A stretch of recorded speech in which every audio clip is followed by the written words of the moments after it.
Ang mga imigrante ay nag-aantay sa isang malaking container para sa kanilang pagbiyahe papuntang South Korea.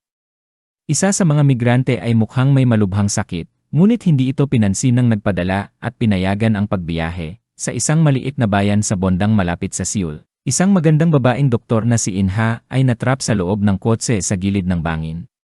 Dumating ang tagapagligtas na si Ji-gu upang tulungan siya, sinusubukang hilahin siya mula sa nasirang sasakyan. Subalit aksidenteng napunit ang palda ni Inha at iniaalok ni Ji-gu ang kanyang shirt para takpan siya. Sa huling sandali, naisalba ni Ji-gu si Inha mula sa kotse bago ito tuluyang mahulog sa bangin. Pagkatapos, ibinalik ni Inha ang shirt kay Ji-gu at humiling na kunin ang isang bag na may mahahalagang gamit mula sa pit. Ngunit ipinaliwanag ni Ji-gu na hindi ito posible nang dumating ang container na may mga migrante sa bondang. Itinago ito ng dalawang magkakapatid na smuggler. Nang putulin nila ang pinto ng container, napansin nila ang tanging nakaligtas na si Mon-nae na humihiling ng tulong. Sinabi ni Mon-nae na ang lahat ng iba ay namatay sa paglalakbay. Isinakay siya ng mga magkakapatid sa kanilang van, at hindi nagtagal ay huminto sila sa isang malaking paradahan. Napansin nila ang isang sasakyan ng pulis sa malapit, kaya't pinilit nilang umalis agad, ngunit inamin ng isa sa kanila na siya ay hindi maganda ang pakiramdam. Nang sandaling iyon, tumalon si Mon-nae mula sa sasakyan at tumakbo palayo. Hindi siya naabutan ng lalaki, nagpasya ang mga magkakapatid na pumunta sa isang botika upang bumili ng gamot para sa may sakit.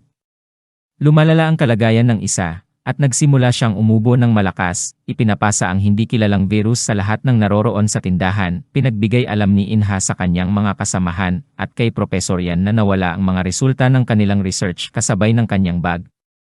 Nangako siyang makakakuha ng mga datos bago magsimula ang kumperensya. Samantala, bumaba sina Ji-gu at ang kanyang kasamahan upang kunin ang bag ng isang babae mula sa nasirang sasakyan. Nang buksan nila ito, natagpuan nila ang cellphone ng may-ari na tumunog na may tawag mula sa anak nitong si Miru. Nag-ayos si Ji-gu ng pagpupulong sa parke, kung saan ibinalik niya ang bag kay Miru at ikinukwento ang kanyang trabaho.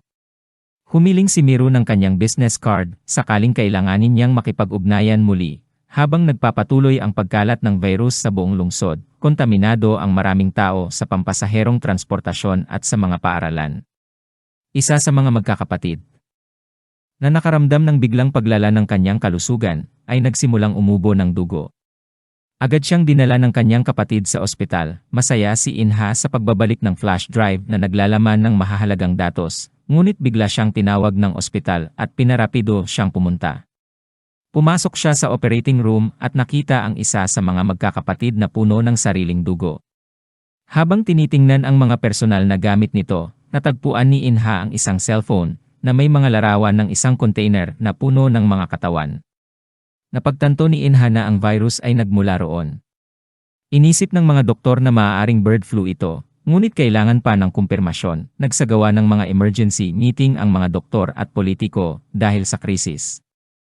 Ipinaliwanag ni Professor Yan na ang virus ay kumakalat sa isang napakabilis na paraan at pinapatay ang mga nahawaan sa loob ng 60 oras. Iginiit niyang kailangang agad ihiwalay ang bondang upang maiwasan ang karagdagang pagkalat ng impeksyon. Ngunit pinagtawanan ito ng alkalde ng lungsod, na naniniwala na ang virus ay hindi nagtataglay ng malaking banta. Nag-usap sila sa isang kalapit na cafe habang sila ay nakaupo sa mesa.